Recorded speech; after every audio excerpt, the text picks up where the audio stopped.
Alors,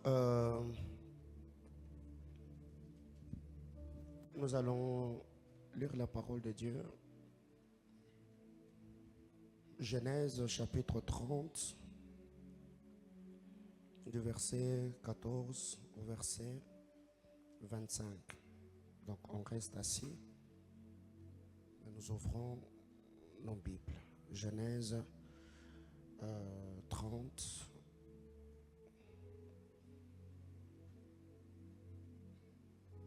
« 14 à 25.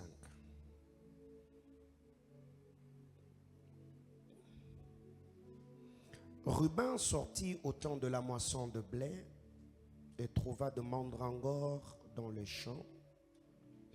Il les apporta à Léa, sa mère. Alors Rachel dit à Léa, « Donne-moi, je t'ai pris de mandragores de ton fils. » Elle lui répondit, « Est-ce peu que tu m'aies pris mon mari pour que tu me prennes aussi le mandragore de mon fils? » Rachel dit, « Eh bien, il couchera avec toi cette nuit pour le mandragore de ton fils. » Le soir, Jacob revenait de champ. Léa sortit à sa rencontre et dit, « C'est vers moi que tu viendras, car je t'ai acheté pour le mandragore de mon fils. » Et il coucha avec elle cette nuit-là. Dieu exauça Léa qui devint enceinte et enfanta un cinquième fils à Jacob. Léa dit, « Dieu m'a donné mon salaire parce que j'ai donné ma servante à mon mari. » Et l'appela du nom d'Issachar. Léa devint encore enceinte et enfanta un sixième fils à Jacob. Léa dit, « Dieu m'a fait un beau don. Cette fois, mon mari habitera avec moi, car je lui ai enfanté 6 fils. » Elle l'appela du nom de Zabulon. Ensuite, elle enfanta une fille qu'elle appela du nom de Dina. Dieu s'est souvint de Rachel, il l'exauça et il la rendit féconde. Elle devint enceinte et enfanta un fils, et elle dit, « Dieu a enlevé mon opprobre. » Elle lui donna le nom de Joseph en disant, que l'Éternel m'ajoute un autre fils. Lorsque Rachel eut enfanté Joseph, Jacob dit à Laban, « Laisse-moi partir pour que je m'en aille chez moi dans mon pays. » Parole du Seigneur. Dieu bénisse sa parole. Je disais que Dieu bénisse sa parole. Alors, bien évidemment, c'est le dernier dimanche du mois et nous savons très bien que nous sommes dans notre culte de famille. C'est notre culte de famille. Et depuis, par la grâce du Seigneur, depuis le début du mois, nous sommes entretenus dimanche après dimanche, semaine après semaine, autour de notre grand thème, la place de la maturité spirituelle dans la gestion de saison. La place de la maturité spirituelle dans la gestion de saison. Bien-aimés dans le Seigneur, je ferai l'étude exégétique de ces textes au fur et à mesure. Je serai en train de m'entretenir avec vous, avec nous, s'il faut que je le dise ainsi, parce que je fais également partie de ces cultes. Mais déjà, de prime abord, retenons que Matthieu chapitre 10, le verset 36 a été très mal comprise par plusieurs personnes. Ce texte nous dit, « L'homme aura pour ennemi ceux de sa propre maison. » Dans d'autres versions, on dit, « L'homme aura pour ennemi ceux de sa famille. » Et il s'est fait que plusieurs personnes aujourd'hui deviennent indifférents. Ils mettent leurs membres de famille en quarantaine. On ne vit plus dans la solidarité. On méprise le parent. On n'assiste pas nos frères et sœurs. On est rebelle vis-à-vis de l'autorité de parents. Pourquoi? Parce que la Bible dit, l'homme aura pour ennemi ceux de sa famille.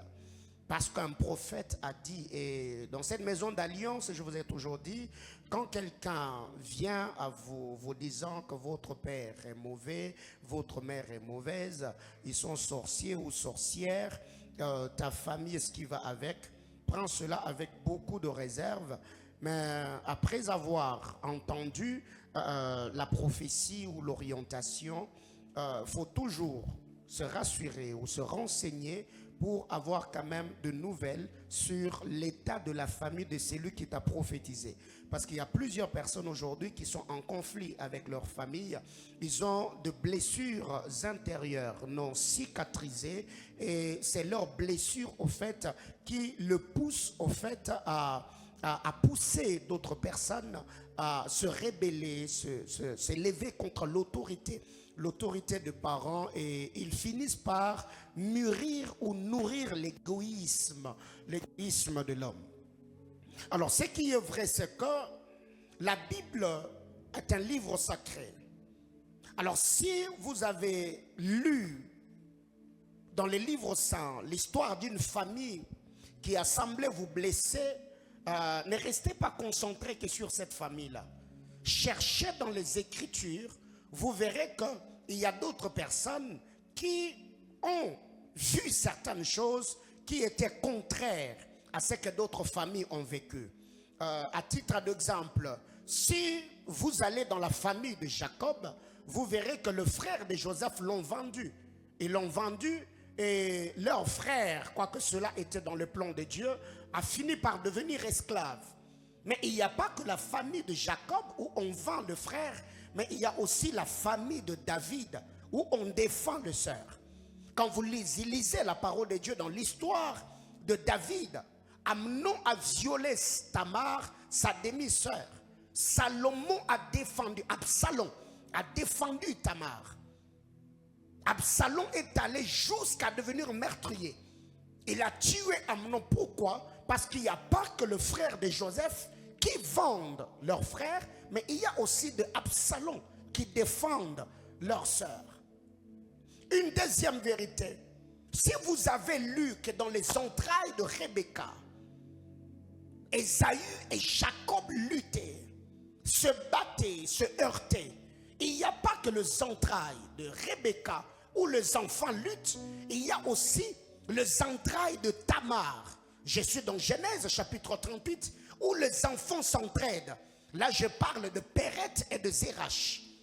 C'est que si vous avez vu une famille qui était déséquilibrée, lisez les Écritures, vous trouvez aussi qu'il y a une autre famille qui a trouvé l'équilibre dans tel ou tel autre domaine. Une troisième chose, si en lisant la parole de Dieu dans 2 Rois chapitre 7, on nous a présenté une mère qui a tué son fils parce qu'elle avait faim, parce que la famine pesait sur la ville. Il y a aussi d'un côté dans les évangiles une femme qu'on appelle la femme de Zébédée. Elle s'appelait Salomé, la mère de Jean et Jacques, fils de Zébédée. C'est une mère qui s'est tenue devant Jésus. Elle a intercédé, elle a prié, demandant au Seigneur de donner une place de choix à ses enfants dans son royaume. Mais une autre chose, si vous avez lu qu'Abraham et Lot n'ont pas pu cohabiter ensemble, ce n'est pas seulement cette famille-là qui est déséquilibrée. D'un côté, il y a aussi une entreprise familiale. C'est l'entreprise de Zébédée. La Bible déclare, Zébédée travaillait avec Jean et Jacques dans une même entreprise. Ils avaient leur entreprise de pêche. C'est qu'il y a des gens aujourd'hui qui trouvent de prétextes, de raisons pour ne pas aimer leurs parents, pour ne pas aimer leurs membres de famille, pour ne pas aimer les frères et sœurs en Christ, à cause de l'état d'âme des gens. Moi, je ne connais pas son état d'âme. Vous voyez, la Bible claire, l'homme aura pour ennemi. Mais écoutez, s'il y a eu de mauvais exemples dans la Bible, quoique cela a été écrit pour notre instruction, il y a aussi de bonnes personnes, des bonnes familles, des exemples que l'on peut tirer pour bâtir notre vie et notre destinée selon la volonté ou dans la volonté parfaite du Seigneur. Quelqu'un m'a dit Amen. Alors ici, je vais clôturer, je vais chuter aujourd'hui avec cet enseignement autour de la place de la maturité spirituelle dans la gestion des saisons. L'homme dans son parcours, il a 4 saisons ou 4 étapes importantes. Première étape, c'est ce que nous appelons l'étape de l'enfance. L'étape de l'enfance. Et quand l'apôtre Paul parle de cette étape, il parle de l'enfant. Il dit, quand j'étais enfant, j'ai parlé comme un enfant, j'ai raisonné comme un enfant. Donc tout ce que l'enfant sait faire, selon Paul, c'est de parler et de raisonner. Alors qu'un adulte, au-delà de parler, au-delà de raisonner, l'adulte pose des actes, l'adulte passe à l'œuvre. Et cette étape d'enfance, c'est ce que j'appelle l'étape de la dépendance de Salomon. À cette étape, à ce niveau, à ce stade, l'enfant est dépendant. Jusqu'à ce qu'il atteindra un certain âge. Jusqu'à ce qu'il se prendra en charge. Jusqu'à ce qu'il deviendra responsable. Et il y a d'autres personnes même, il a la vingtaine, la trentaine, comme il est sous le toit parental, quoique il a déjà atteint un âge adulte, cette personne se conforme aux exigences de la maison. Tu ne peux pas rentrer à des heures tardives. Tu ne peux pas t'habiller de telle et telle autre manière. Tu ne peux pas amener n'importe qui à la maison. C'est l'étape de la dépendance de Salomon. Et cette étape, vous verrez que Salomon, quand son frère Adonijah s'est levé pour prendre le trône, Salomon n'est pas allé réclamer la royauté à David. C'est sa mère Bathsheba et le prophète Nathan qui sont entrés dans la cour du roi afin de plaider pour que Salomon récupère la royauté.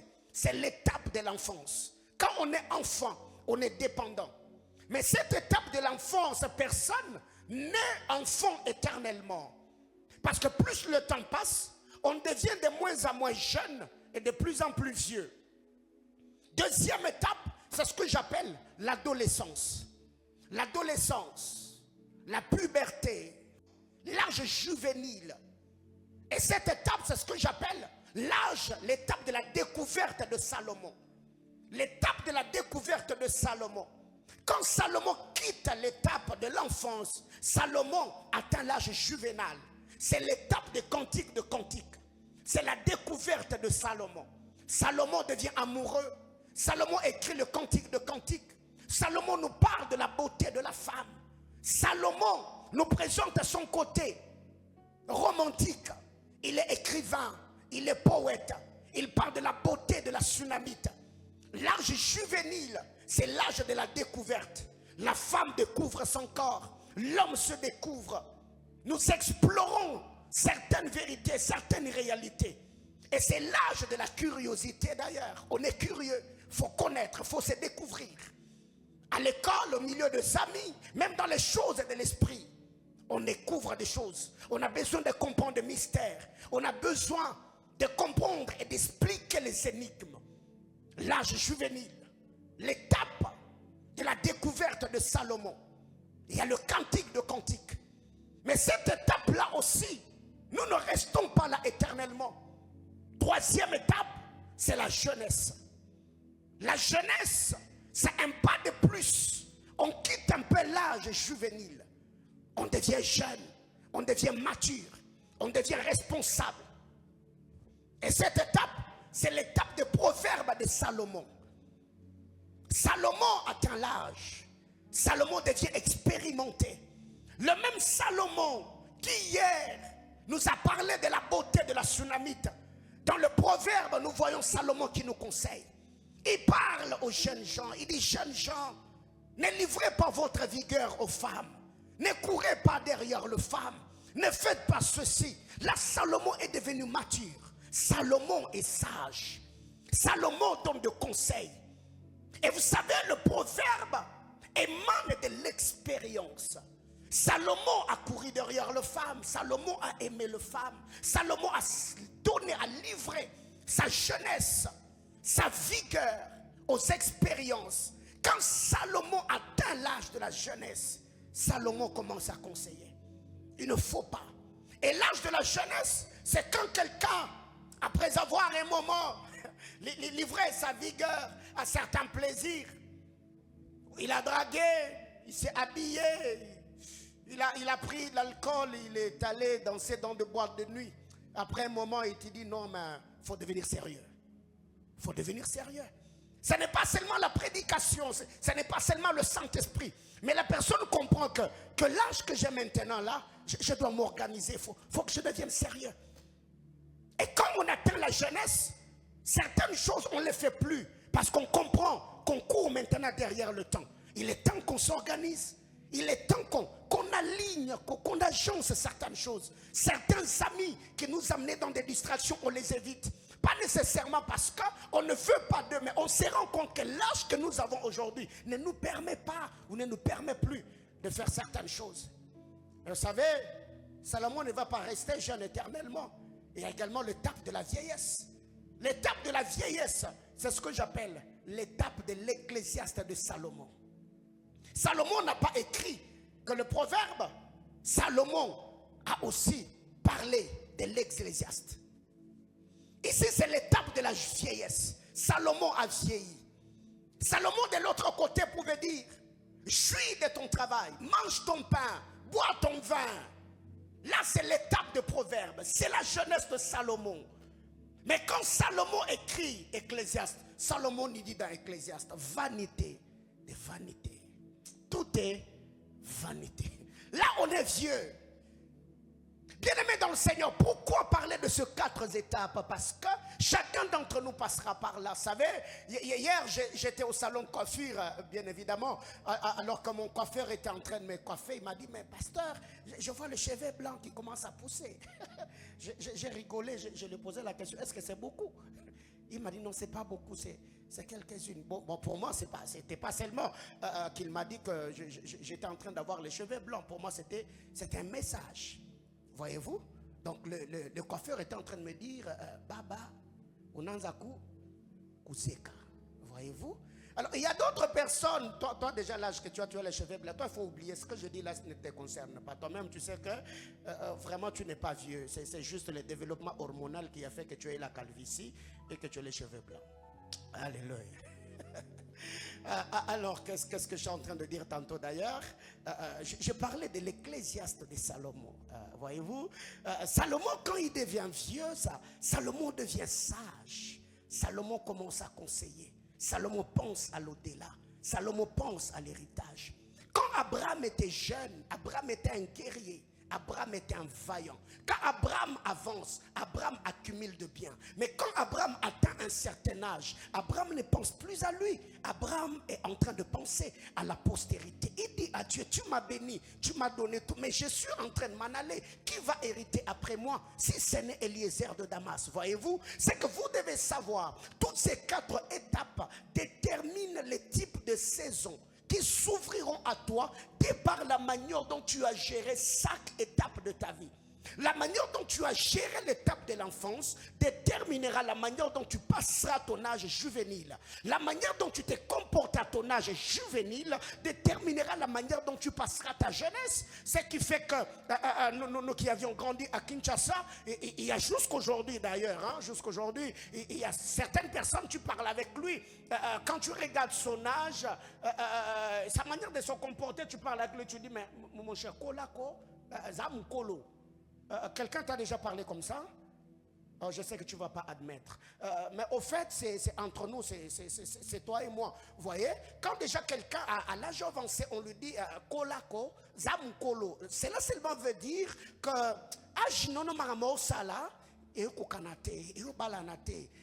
pousse un peu le bouchon de la réflexion trop loin. C'est que chacun d'entre nous doit prendre des bonnes décisions, des choix et des décisions réfléchies afin de maximiser dans chaque saison et chaque étape qui s'ouvrira à lui. Parce que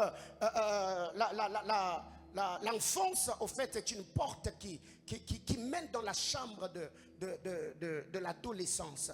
La chambre de l'adolescence a également un couloir qui va nous amener dans le salon de la jeunesse. Et vous verrez ainsi de suite, il y a 2 pièces comme ça. Un moment, tu as commencé au salon, tu vas à la salle à manger, tu vas aller dans la chambre. Et d'ailleurs, la chambre, c'est la vieillesse, c'est le temps du lit, c'est le temps du repos, c'est quand quelqu'un a accompli certaines choses. Alors, il s'est fait qu'il y a plusieurs choses que je devais normalement partager avec nous. Et la première question que je nous pose ces après-midi: est-ce qu'une saison peut-elle avorter? Est-ce que l'on peut avorter une saison? Est-ce que l'on peut rater une saison? Peut-on retarder une saison? Oui, à cette question, j'ai dit oui. Parce que quand vous lisez la parole de Dieu, dans le livre de Luc chapitre 19, à son verset 44, cela est prouvé noir sur blanc qu'une saison plutôt peut être avortée, une saison peut être ratée ou retardée. La Bible déclare, si tu connaissais les temps de ta visitation, voyez-vous, ça veut dire l'insensibilité des Juifs en ces temps-là ne les ont pas permis à maximiser la saison de leur visitation, parce que le royaume des cieux était parmi eux. Le Dieu de l'éternité avait pris la chair humaine, il vivait au milieu d'eux, voyez-vous. Alors prenons un exemple. Je ne sais pas si vous vous êtes déjà posé la question. Imaginez si Joseph avait mal interprété le songe de Pharaon. C'est toute une saison qu'on allait avorter. Imaginez-vous alors que Lot était à l'entrée de Sodome et Gomorrhe. Je ne sais pas si vous vous êtes déjà imaginé ou réalisé si Lot avait boudé ou snobé les anges que le Seigneur avait envoyés pour détruire la ville de Sodome et Gomorrhe. Donc c'est une saison sûrement qui allait être avorté. Est-ce que vous vous êtes déjà posé la question si Abraham avait boudé le Seigneur alors qu'il était devant sa tente? C'est la saison de la venue d'Isaac qui allait être avortée. Chacun d'entre nous ici, commençant par moi-même, si on est conscient, on se rendra compte qu'on a eu à rater une saison dans notre vie. Commençant par moi-même. Il y a des gens qui ont raté des saisons. Le problème n'est pas seulement de grandir en âge, mais le problème, c'est aussi laisser le caprice derrière nous. Parce que vous savez, la maturité, c'est arriver à comprendre qu'en cette saison, je ne dois pas suivre le caprice de la saison, mais je dois rester focus sur les choses que le Seigneur m'a dites ou les choses que Dieu m'a promises. Je vous ai toujours dit, s'il y a un temps où il faut manifester de l'attachement, c'est quand on voit un oin qui devient capricieux avec son onction. Oh, ok, ici je suis en train de parler de Élie. Élisée a servi Élie toute sa vie, mais le temps de la récompense, le roi devient capricieux avec son onction. Pour la toute première fois dans l'histoire de Élie et Élisée, voyez-vous, Élie va dire à Élisée, reste ici, l'Éternel m'envoie à Gilgal. Gloire soit rendue à Dieu pour la vie de Élisée. Élisée va dire à Élie, l'Éternel est vivant, ton âme est vivante, je ne t'abandonnerai pas. Pierre a mis de côté son entreprise de pêche, et il a suivi Jésus, alors que le gars qui suivait, en son temps, parlant de lui-même, il va dire, le renard ont des tanières, les oiseaux ont des nids, mais le Fils de l'homme n'a pas opposé la tête. C'est ces gars-là que Pierre a suivi. Mais parce que Jésus, il y a des gens qui l'ont quitté dans le ministère, et il va se retourner vers les autres, il va leur dire, mais vos frères sont partis et vous, pourquoi vous ne partez pas? Mais mon ami, on joue à quoi même? Moi là, je suis père de famille, hein. Moi j'ai une femme. Quand tu m'as trouvé, j'étais investisseur, j'étais entrepreneur, j'avais toute une entreprise. Mais j'aime la détermination de Pierre. Pierre va regarder Jésus, va dire, Seigneur, à qui irions-nous? C'est toi qui as le parole de la vie. Donc si nous sommes en train de te suivre ici, parce que nous savons que ce qui sort de ta bouche donne la vie à ce que nous faisons. Peut-être toi tu as oublié, tu m'as trouvé, j'étais en train de travailler, j'ai lavé le filet, j'ai pêché toute la nuit. Donc si je te suis, je ne te suis pas Jésus parce que tu es beau. Non, je ne suis même pas ta morphologie. Non, ce n'est même pas ta taille que je suis ici. Mais c'est les paroles qui sortent de ta bouche. Tu m'as trouvé, j'ai travaillé toute la nuit sans rien prendre. Mais quand tu es arrivé, tu as dit une parole, et cette nuit-là, j'ai eu une pêche miraculeuse. C'est pour ces paroles-là que nous sommes en train de suivre. Bien-aimés dans le Seigneur, il y a des gens qui étaient à la porte de leur saison, mais à cause de caprices, à cause le fait que ces gens-là ont manqué un mental et n'ont pas pu réussir aux épreuves de la saison. Ils ont raté toute une saison et ils sont aujourd'hui en train de fournir des efforts.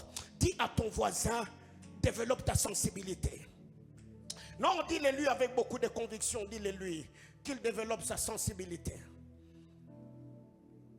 Alors à cette question, je dis qu'une saison peut être avortée. Ce que nous faisons et comment nous le faisons peut avorter notre saison. Vous savez, on peut venir à l'église de manière globale ou de manière collective, mais Dieu nous visitera toujours de manière individuelle. Alors si déjà le caprice de l'un t'emporte, c'est que tu n'as pas de personnalité, c'est que tu n'as pas de dignité. Parce qu'à un moment, on doit apprendre à dissocier ce qui est spirituel de ce qui est émotionnel. Et c'est cette capacité à rester focus sur ce que Dieu t'a dit qui fera que le ciel te donne ce que tu désires et ce que tu attends. Deuxième question. Quelle attitude devons-nous avoir dans le saison? Parce que les saisons exigent certaines attitudes, certains comportements que l'on doit afficher. Proverbe chapitre 6, du verset 6 au verset 8, la Bible déclare, va vers la fourmi. Elle n'a ni chef, ni maître, ni inspecteur, mais la fourmi prépare sa provision, prépare à manger dans la saison de vaches grasses, pour que la saison de vaches maigres, que la fourmi ne manque pas à manger. Ce que nous devons avoir comme sagesse dans la saison ou attitude dans la saison, c'est développer l'esprit d'approvisionnement. On doit apprendre à anticiper les événements sous frématologie. Il faut anticiper les choses. Il faut apprendre à créer, à entreprendre. Il faut faire certaines choses pour que quand la saison des vaches maigres arrivera, qu'on puisse trouver des choses qui vont t'aider à tenir et à surmonter l'épreuve. Et s'il y a une chose que l'Église doit comprendre, la fourmi n'a ni maître, ni inspecteur, ni chef. Donc la fourmi n'a pas besoin de quelqu'un pour la dire ce qu'elle doit faire, parce que la fourmi est responsable. La fourmi sait ce qu'elle doit faire pour sa survie. Vous savez, pendant le confinement, chacun d'entre nous ici faisait une prière. Et une prière, c'est que le Seigneur, je ne vais pas mourir. Il faut me tirer d'affaire. Mais on mangeait, on buvait. Tous, on faisait la télétravail, parce que les gens ne sortaient presque pas. On passait du temps à la maison. Voyez-vous, même ceux qui n'avaient pas l'habitude de regarder la télé ensemble, tous on était obligés. Si c'était une bonne chose, j'allais dire à Dieu, Seigneur, encore une fois que le confinement revienne, mais loin de moi cette pensée d'appeler une chose aussi horrible. Alléluia. Mais tous pendant le confinement, on est devenus sérieux. On était venus sérieux, on a fait la télétravail, on était là, on pensait toute notre journée à la maison, on était en train de prier seulement que ça passe. Et moi, c'est après le confinement que j'ai appris à préparer, j'ai appris à préparer la vie, c'est après le confinement. J'ai appris à préparer la vie après le confinement. J'ai appris à épargner après le confinement, parce que le confinement m'a aidé. J'ai tiré des leçons dans le confinement. Et vous savez, la foi véritable n'est pas de penser tout ce que le Seigneur te donne aujourd'hui, attendant les millions que tu auras demain. La foi véritable, c'est bien gérer le peu que Dieu te donne aujourd'hui, attendant les millions qui vont venir demain. Mais très généralement, qu'est-ce que nous faisons? De gloire en gloire, Dieu va nous amener. Un flot appelle un autre flot. Dieu te donne 1000 aujourd'hui, tu consommes le 1000 en ayant la foi que Dieu te donnera 2000 demain. Tu peux consommer les 1000 aujourd'hui pour manquer même $50 demain. C'est qu'un homme de foi doit travailler comme la fourmi. Pendant que je suis dans ma saison de faveur, dans la saison d'abondance, l'attitude que je dois avoir, je dois épargner, je dois économiser. Et cela doit être fait dans la vie de chacun d'entre nous. Mon ami, l'argent qu'on te donne comme argent de poche, tu n'es pas toujours censé acheter de fond de teint et tout ce qui va avec pour embellir ton visage. Tu dois même avoir un mobile money, tu dois avoir un compte en banque, tu dois avoir des épargnes, parce que demain après-demain, si un problème surgissait, on le souhaite pas, mais ça arrive au commun des mortels. Comment tu feras? Et tu vois, il y a certaines personnes, c'est pas de l'humilité, hein, c'est pas de l'humilité. Il y a des gens, même quand ils marchent en route, il n'est pas libre, hein, il n'est pas libre parce que, vous savez, même quand vous avez $50 dans votre poche ou dans votre trousse, ça fait grand garçon, hein, même dans votre manière de parler, là, vous marchez un peu avec assurance parce que vous savez, même si vous piétinez le poussé de quelqu'un, vous êtes assez grand. Vous êtes assez grand. Mais tu vois quelqu'un d'autre, il marche, même là où il met le pied, vous sentez que tout est ordonné. Non, ce n'est pas l'humilité. Non.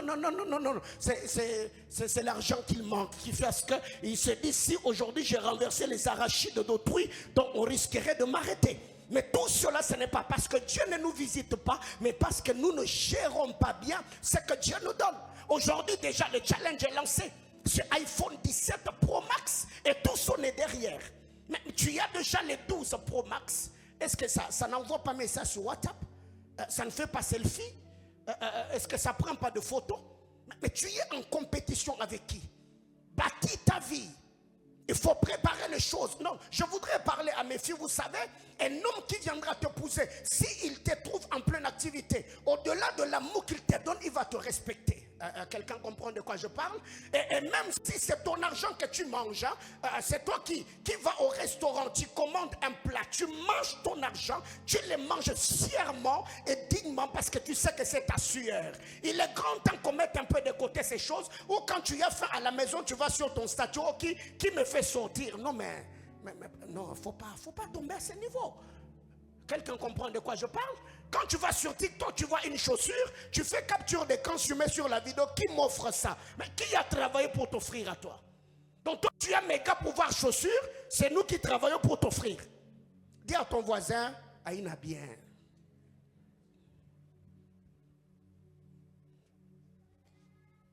Est-ce qu'il a accepté?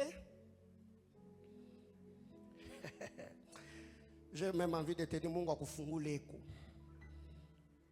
Bisha kukufunga, Mungu akufunguleko, uzambalaleko. Hallelujah. Netika na tena Swahili mais ezaka na on peut ya compte goutte. Alors, c'est quoi le problème dans les années na dossier? La fourmi travaille,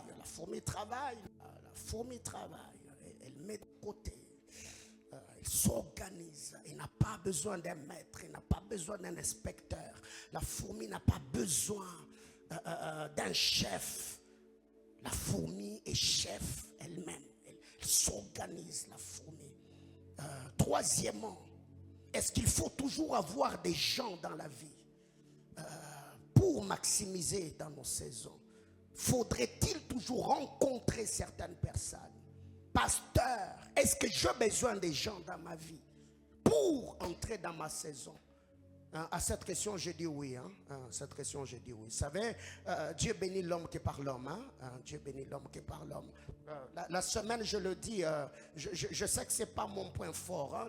Naturellement, je ne suis pas trop relationnel. Naturellement, ce n'est pas que je boude, ce n'est pas que je suis orgueilleux.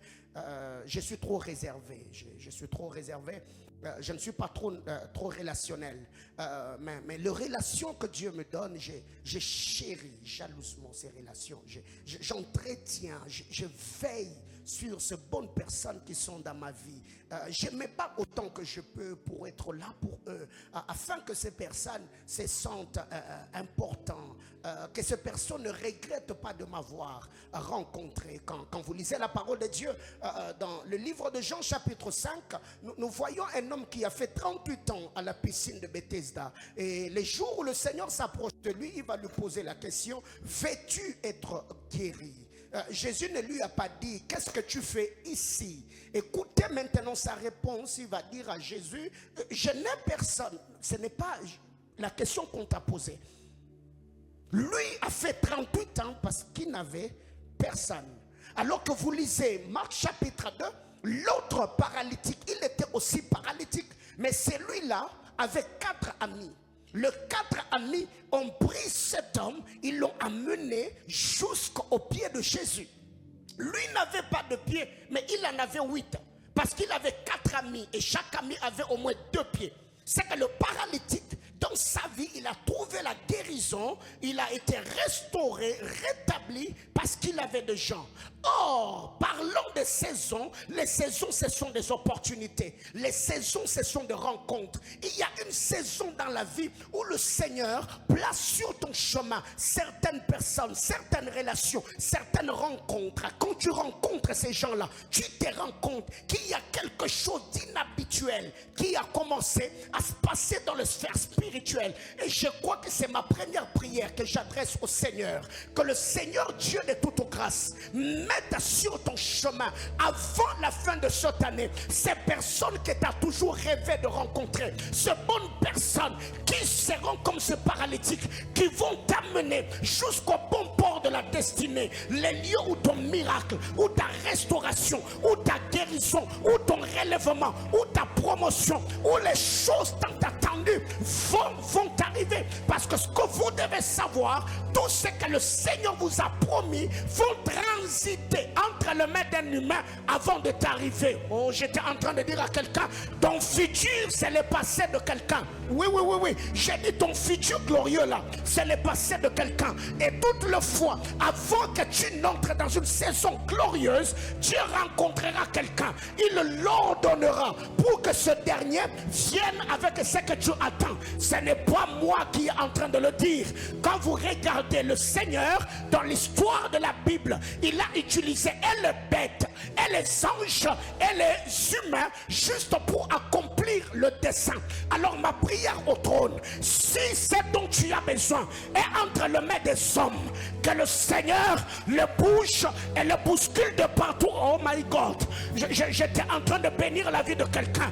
Cette année, avant qu'il ne soit décembre, il y a des rencontres surnaturelles qui vont arriver dans le milieu professionnel, le milieu familial, le milieu estudiantin, le milieu entrepreneurial. Même toi qui me suis sur les réseaux, que le Seigneur te permette à rencontrer des hommes, des investisseurs. Quelqu'un quittera son pays, il viendra au Congo avec un projet, mais Dieu le placera sur ton chemin. J'ai pris que Dieu bénisse ton carnet d'adresse. Je disais que Dieu bénisse ton carnet d'adresse. Il y a des gens dans cette nation, il n'est pas ministre, il n'est pas gouverneur, il n'est pas sénateur, il n'est pas député, mais lui, il est seulement l'ami des hommes influents. Quand les investisseurs arrivent, lui c'est un commissionnaire. Il le prend, il les amène auprès des autorités et il mange sa commission. Du haut de cet hôtel, j'étais en train de demander à Dieu que le ciel se mobilise et place sur ton chemin des hommes providentiels qui viendront avec les nouvelles, qui viendront avec les relations, qui viendront bénir ton carnet d'adresse. J'entends quelqu'un me dire amen. Oui, reprends ta place. Alors je suis en train de dire, Dieu, dans l'histoire de la Bible, il a utilisé les humains. Dieu a aussi utilisé les animaux, juste pour accomplir son dessein. Élie a été nourri par le corbeau. Jonas a pris comme moyen de transport le poisson. Écoutez,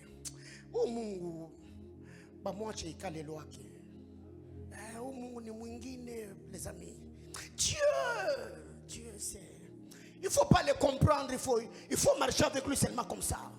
Parce que chercher à comprendre Dieu peut te donner une folie juvénile. Tu peux devenir fou à fleur d'âge.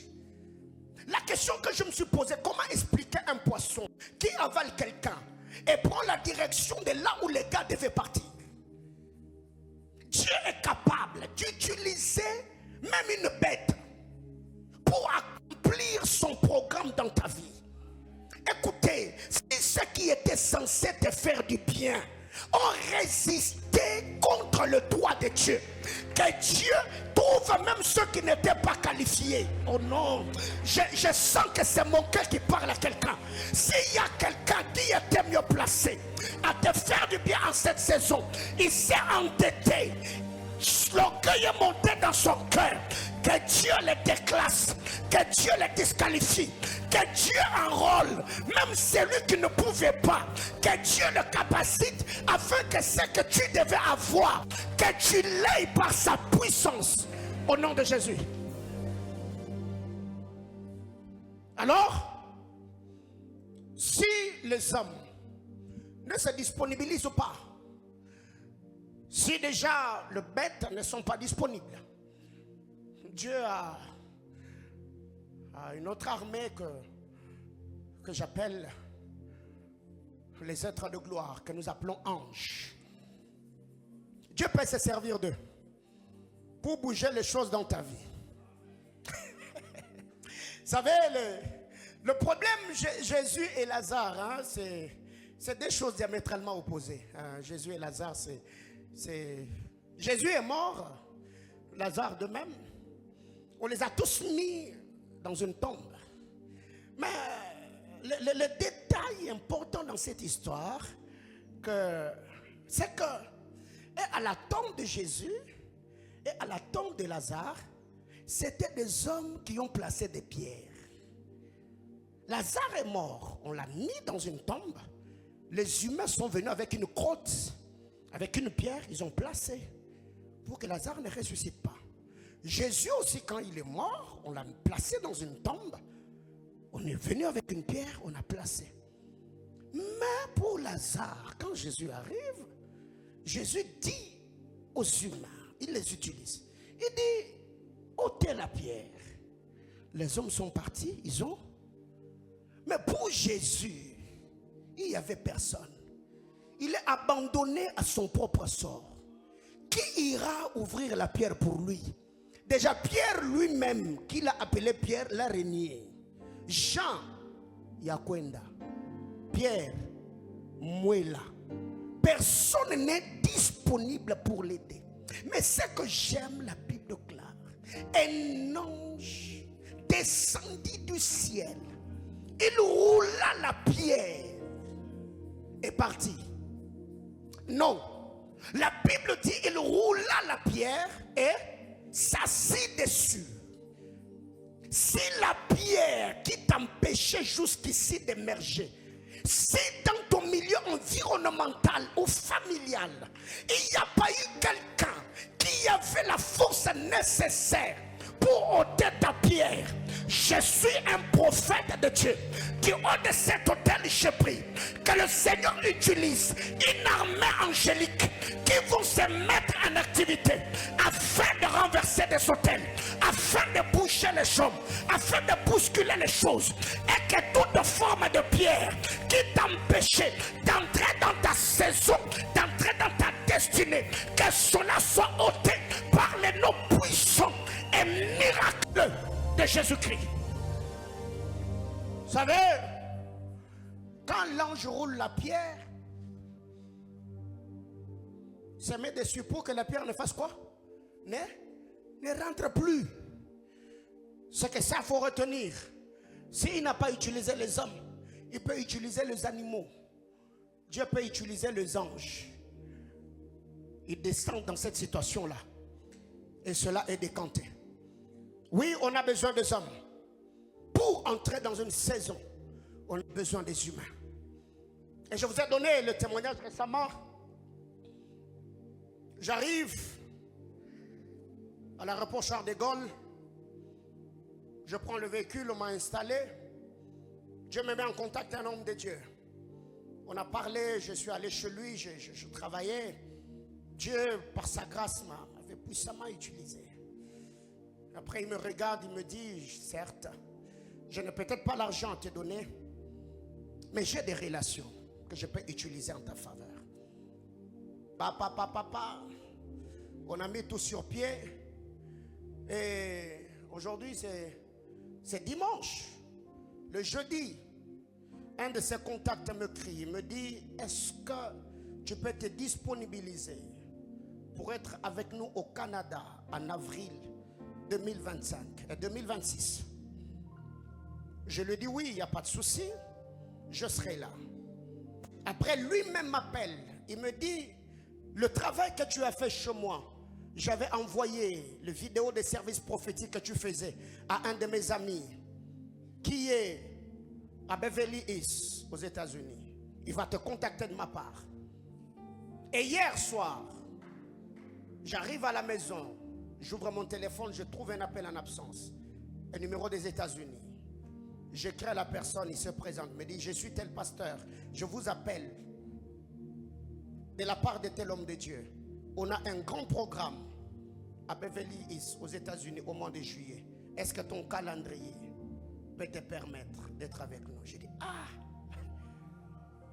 Dieu, aujourd'hui j'ai aussi un calendrier. Alléluia. Que Dieu te donne le calendrier. Que les hommes arrêtent à te prendre à l'improviste. Toi, on ne te demande même plus le programme. Oh non? Donc toi là, on t'appelle seulement Uko Wapi, Okuye. Non. Que Dieu te donne le programme. Ou quand quelqu'un t'appelle, il te dit, est-ce que demain tu peux être libre? Alléluia.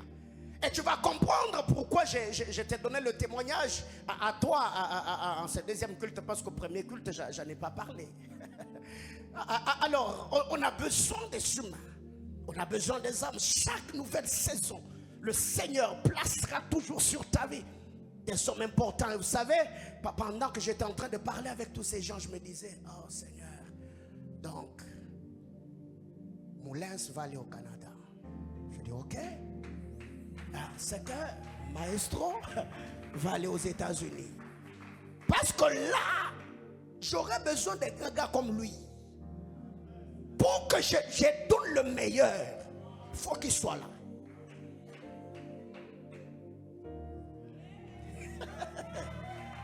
Amen, amen. Oui. Et déjà au mois de janvier, je serai avec lui en Europe.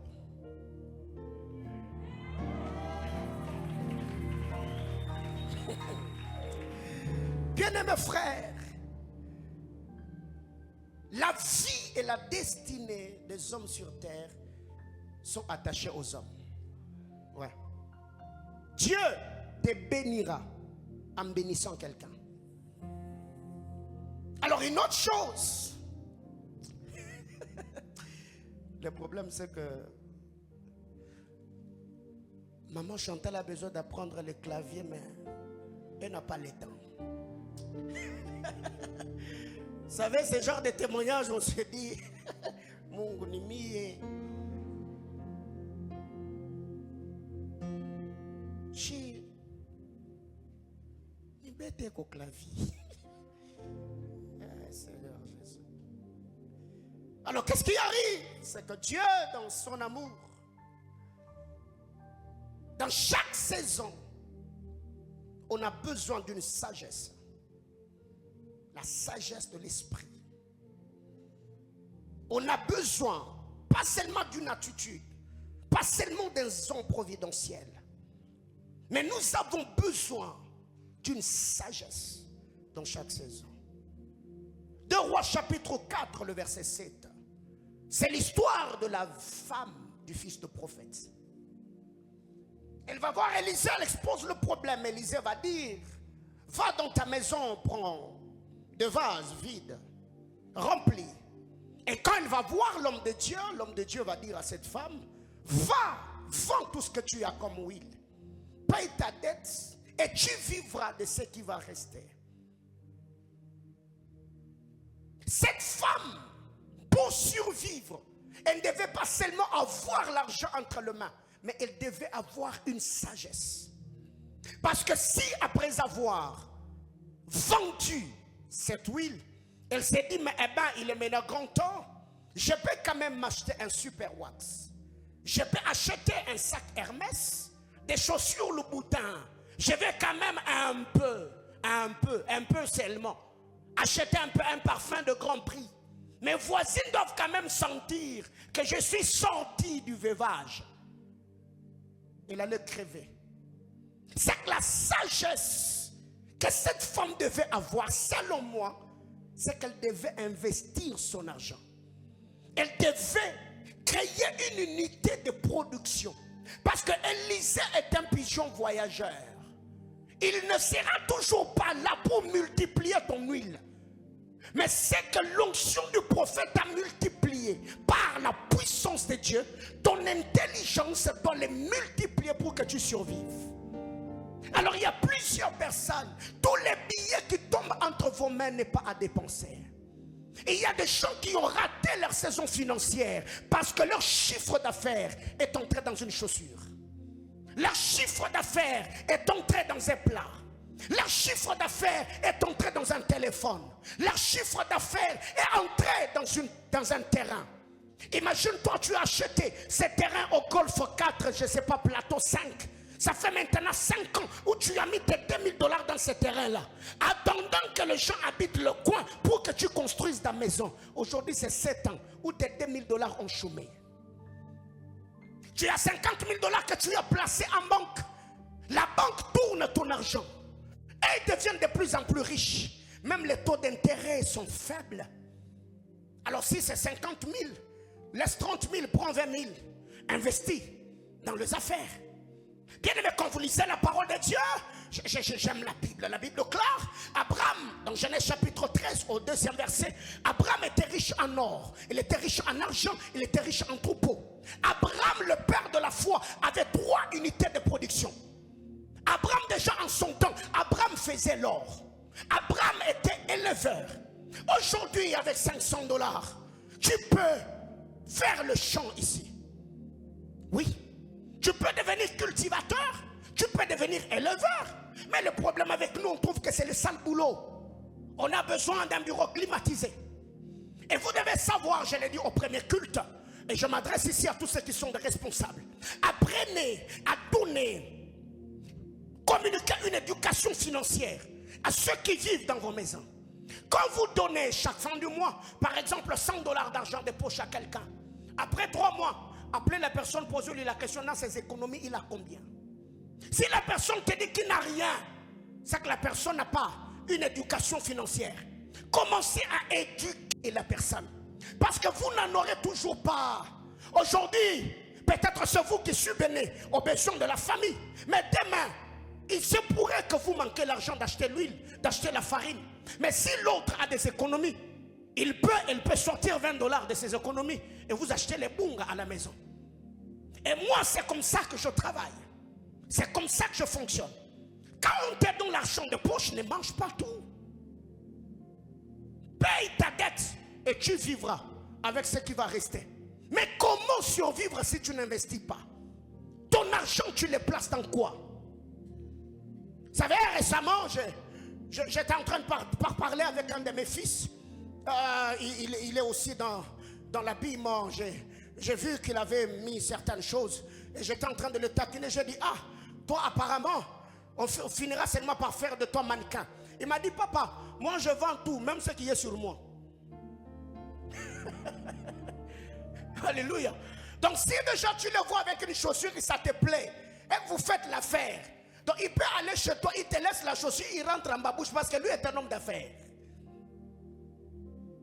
Est-ce que je parle à quelqu'un? C'est que tous les gens que vous voyez habillés, ils ne s'habillent pas seulement parce que, non, d'autres font les affaires. Ils mettent leurs articles sur leur corps pour présenter la marchandise à leurs clients. Mais après, tu verras que 2 mois, 3 mois, cet habit-là, tu ne le verras plus. Pourquoi? Parce que c'est déjà vendu. Mais une telle personne qui fait les affaires, toi, tu la suis. Oh non, moi, si je vais mettre, hey, elle fait les affaires. Mais toi, tu perds l'argent. Elsa, minalanda bon. Je vous lisais. Alors, ce que vous devez comprendre, vous devez apprendre à investir. Quand vous avez de l'argent, investissez votre argent dans des choses qui vont produire l'argent. Achetez des make-up, mettez des trucs, des fards de teint, des fards de joues, mettez même les fards de genoux. Ça ne changera rien. Mettez les taches de beauté, mettez tout. Même si vous prenez les ailes de l'aigle, vous placez ici pour que ça fasse ça. Ça ne changera rien. Chaque saison demandera une intelligence. Dernière chose.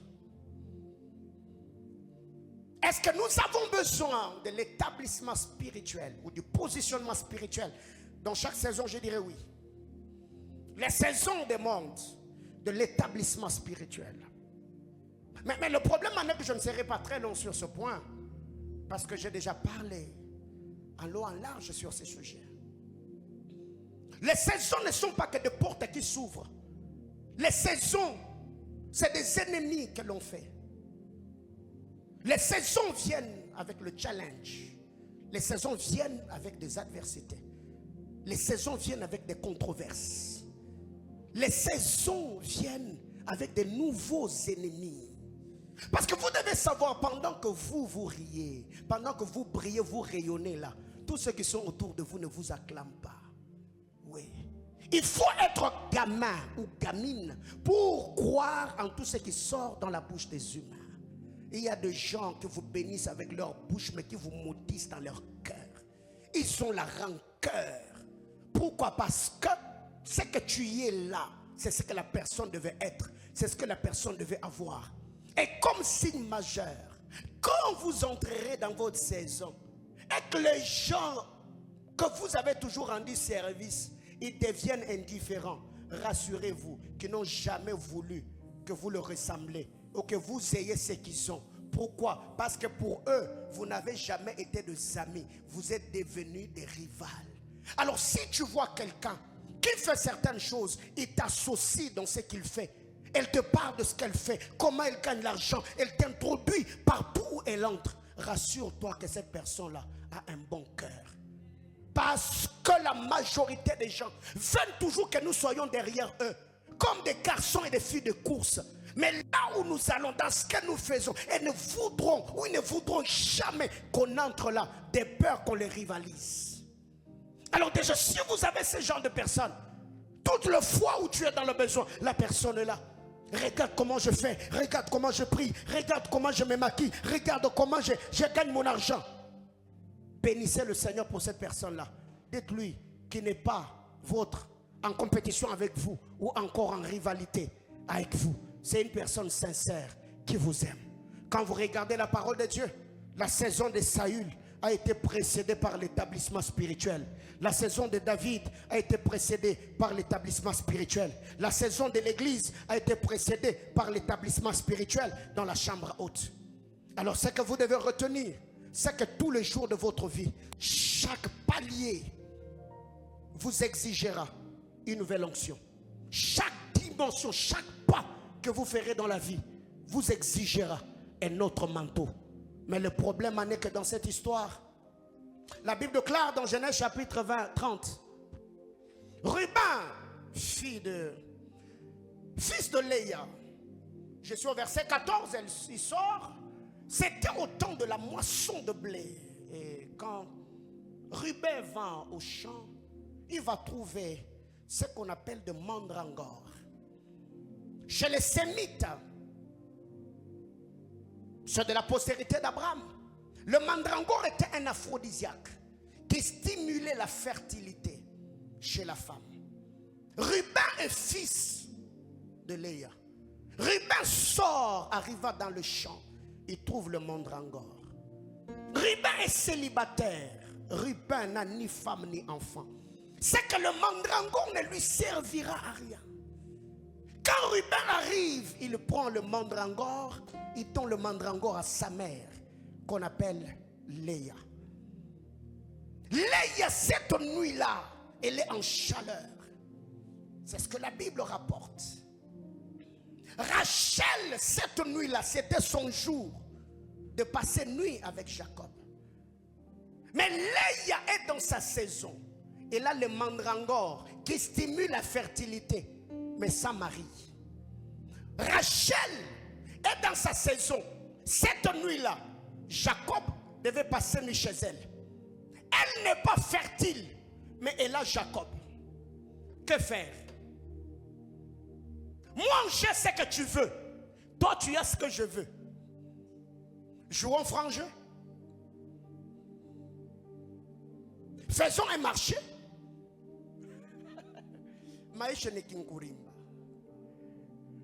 Je te donne aujourd'hui pour que tu me donnes demain. Rachel va voir Léa. Elle dit à Léa, donne-moi le mandrangore de ton fils. Léa dit à Rachel, est-ce peu de choses après que tu aies pris mon mari? Tu veux encore me prendre le mandrangore de mon fils?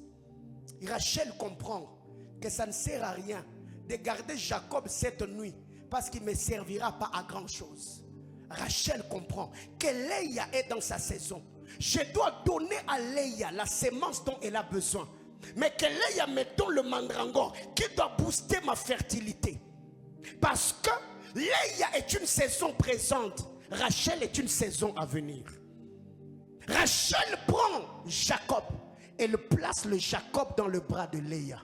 Léa prend le mandrangore, elle donne à Rachel. Quand Jacob rentre, Léa se pointe et dit, c'est vers moi que tu viendras cette nuit, parce que je t'ai acheté au prix de mandrangore de mon enfant. Jacob va avec Léa cette nuit-là. La Bible déclare, Dieu se souvint de Léa. Léa devint enceinte, enfante un autre fils qu'on a appelé Issachar. Après Issachar, il y a un deuxième fils qu'on a appelé Zabulon. Après Zabulon, il y a une fille qu'on a appelée Dina. Mais Rachel de son côté, quand après avoir pris le mandrangore a boosté sa fertilité, Jacob va chez Rachel. Rachel tombe enceinte. Elle met au monde Benjamin. Après Benjamin, elle met au monde Joseph. Après Joseph, il y a Benjamin. Un seul mandrangore a donné dans la famille de Jacob 4 garçons et une fille. Imaginez-vous si Ruben avait mangé ces mandrangores-là. Ça n'allait vraiment pas lui servir à grand chose. C'est que la maturité, c'est apprendre à discerner dans le saison. Tu peux avoir un ami. C'est ton ami, vous parlez très bien. Mais tu sens que le type de femme qu'il cherche, toi tu n'en as pas le profil. Et tu sens qu'entre vous deux, c'est l'amitié. Mais tu sens que tu as une amie à toi qui a le profil qui plaira à ces garçons-là. Pourquoi ne pas jouer franc jeu?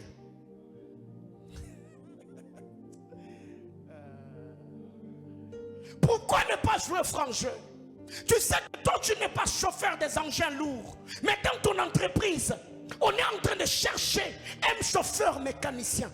Mais tu y as au sein de ton église quelqu'un qui prie pour le travail et tu es au courant.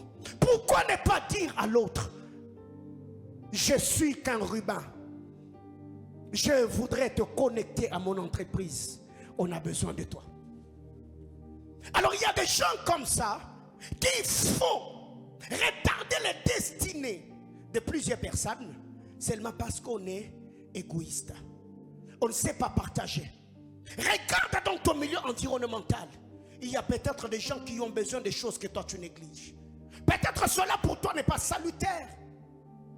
Alors que ça aidera et bénira la vie de l'autre si seulement tu jouais le jeu. Cette nuit-là, Jacob est allé vers Léa. Dieu se souvient de Léa et il donne Issachar. Et quand Jacob parle dans Genèse 49, il dit Issachar est comme un âne robuste. Issachar est typifié à l'âne. Avec le temps, dans les livres de chroniques, on nous présente que le fils d'Issachar sont ceux qui ont l'intelligence des temps et des saisons. C'est eux qui savaient ce que Israël devait faire dans le temps. Mais qui a permis à Léa d'avoir Issachar, Zabulon et Dina? Qui a permis à Rachel d'avoir Joseph et Benjamin? C'est Ruben. Ruben n'est pas qu'un mauvais gars. Non, Ruben a aussi les bons côtés. Oui. Si moi j'étais Jacob, je n'allais jamais destituer Ruben. C'est pourquoi quand Moïse arrive, il regarde Ruben. Il dit non, que Ruben vive. Ruben doit vivre. Parce que si aujourd'hui en Israël, il y a Issachar, c'est parce que Ruben avait cédé son mandrangore. Si Joseph est devenu gouverneur, c'est parce que Ruben avait cédé le mandrangore. Si on a aujourd'hui Benjamin, qui est le fils de la droite du Père, parce que Ruben a cédé son mandrangore, j'étais en train de dire à quelqu'un que le Dieu de mes sacrifices entende les sons de ma voix du haut de cet autel.